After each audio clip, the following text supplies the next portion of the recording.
महाराष्ट्रात सध्या LPG gas आणि पेट्रोल डिझेल तुटवड्यांच्या अफवा जोरदार पसरत आहेत आणि त्याचा थेट परिणाम राज्यभरातील वेगवेगळ्या जिल्ह्यांमध्ये मोठ्या प्रमाणात पाहायला मिळतोय.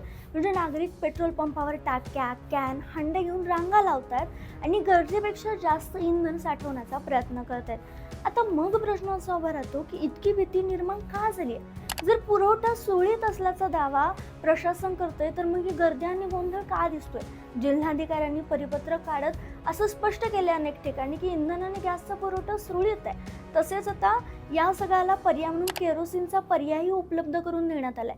शिवाय नुकताच पंतप्रधान नरेंद्र मोदींनीही या सगळ्या तुटवड्यामुळे लवकरच लॉकडाऊन लागू शकतं असे संकेतही दिलेत. मग प्रश्न असा निर्माण होतोय की एकीकडे सगळं काही सुरळीत आहे, तुम्ही पेट्रोल पंपावर गर्दी करू नका असं प्रशासन सांगतंय, आणि दुसरीकडे पर्यायी व्यवस्था उभी का केली जात नाही? काही पेट्रोल पंपावर इंधन कमी असल्याच्या चर्चा का सुरू आहेत? सोशल मीडियाचा अफवा प्रशासन थांबू का शकत नाहीये?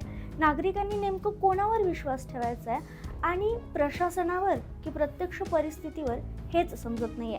तुमचं मत काय? मला कमेंटमध्ये नक्की कळवा.